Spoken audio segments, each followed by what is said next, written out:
TDP తరపున Eluru parliament అభ్యర్థిగా పుట్ట మహేష్ యాదవ్ పేరు ప్రకటించడాన్ని బీజేపీ టీడీపీ శ్రేణులు తీవ్ర స్థాయిలో వ్యతిరేకిస్తున్నాయి. స్థానిక నేతలకు కాకుండా కడప నుంచి అభ్యర్థిని తీసుకొచ్చి ఏలూరులో పోటీ చేయించాల్సిన అవసరం ఏముందంటూ ప్రశ్నిస్తున్నారు. మరొక టీడీపీ తరపున సీటు ఆశించిన గోపాల్ యాదవ్ రేపు ఏలూరు పార్లమెంట్ పరిధిలో ఆత్మీయ సమావేశానికి పిలుపునిచ్చారు. దీంతో టీడీపీ ఎంపీ అభ్యర్థి ప్రకటన రెండు పార్టీల మధ్య గందరగోళాన్ని సృష్టిస్తోంది.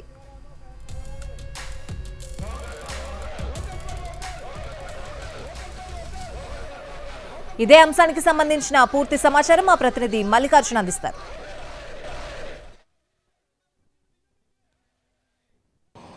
ఏలూరు పార్లమెంటు స్థానం నుంచి పోటీ చేయబోయే టీడీపీ అభ్యర్థి పేరు ప్రకటించిన నాటి నుంచి అటు టీడీపీలోనూ పొత్తు పార్టీలో ఉన్నటువంటి బీజేపీలోనూ అసమ్మతి గళం తీవ్రస్థాయిలో వ్యక్తమవుతోంది. కడపకు చెందినటువంటి పుట్ట మహేష్ యాదవ్ పేరు ప్రకటించడంతో ఇటు టీడీపీలోనూ అటు బీజేపీలోనూ నిరసన గళం ఎక్కువ అవుతోంది.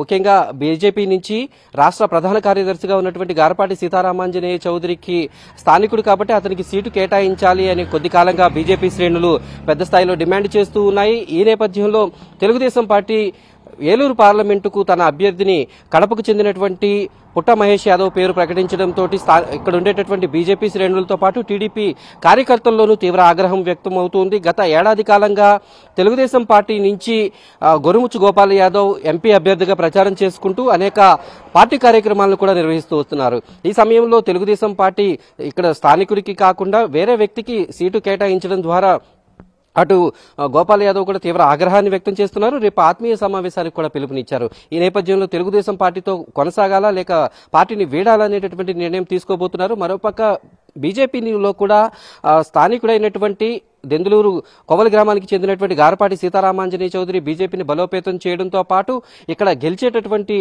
విధంగా ఆయన తన కార్యక్రమాలను నిర్వహించారు. అలాగే 16 ఏళ్లుగా ఎన్నో సేవా కార్యక్రమాలను కూడా నిర్వహిస్తూ వచ్చారు. అలాంటి వారిని పక్కన పెట్టి తెలుగుదేశం పార్టీ కడపకు చెందినటువంటి పుట్ట మహేష్ యాదవ్కు పేరు ప్రకటించడంతో తీవ్ర ఆగ్రహం అనేది వ్యక్తం అవుతూ ఉంది. ఎందుకంటే స్థానిక సమస్యలు తెలిసినటువంటి వారికి ప్రాధాన్యత కల్పించాలి, లేదంటే ఇక్కడ స్థానికులకు సీటు కేటాయించాలి అనేటటువంటి డిమాండ్ ఇప్పుడు ఎక్కువ అవుతుంది. ముఖ్యంగా తెలుగుదేశం పార్టీలోనూ కూడా అసమ్మతి వర్గం ఇప్పుడు ఎక్కువ అవుతూ వస్తుంది. ఎందుకంటే స్థానికుడికి సీటు కేటాయించకపోతే ఇటు పొత్తు పార్టీలో ఉన్నటువంటి నేతలు కూడా ఏ రకంగా అతనికి మేము మద్దతు పలకాలి అనేటటువంటి ప్రశ్న వేస్తున్నారు. నిన్న బీజేపీ జిల్లా కార్యాలయంలో కూడా కార్యకర్తలు నాయకులు పెద్ద ఎత్తున ఆందోళనలు కూడా చేపట్టారు. తమ తెలుగుదేశం పార్టీకి కాకుండా ఆ సీటును బీజేపీకి కేటాయించాలి, అది కూడా గారపాటి సీతారామాంజనేయ చౌదరికి సీటు కేటాయించాలనేటటువంటి డిమాండ్ను పెద్ద ఎత్తున వినిపించారు. అలాగే రేపు మహేష్ యాదవ్కి సీటు కేటాయించడం పైన ఇప్పటివరకు పార్లమెంట్ ఇన్ఛార్జిగా ఉన్నటువంటి గొరుముచ్చు గోపాల్ యాదవ్ కూడా ఒక ఆత్మీయ సమావేశానికి పిలుపునిచ్చారు. దీంతో ఆయన ఏం ప్రకటించబోతారో అలాగే బీజేపీ శ్రేణులు కూడా మరో పక్కన ఒత్తిడి పెంచుతున్నటువంటి సందర్భంలో ఏలూరు టీడీపీ సీటును అలాగే కొనసాగిస్తారా లేక మార్పు జరుగుతుందా అనేటటువంటి చర్చ తీవ్ర స్థాయిలో జరుగుతూ ఉంది.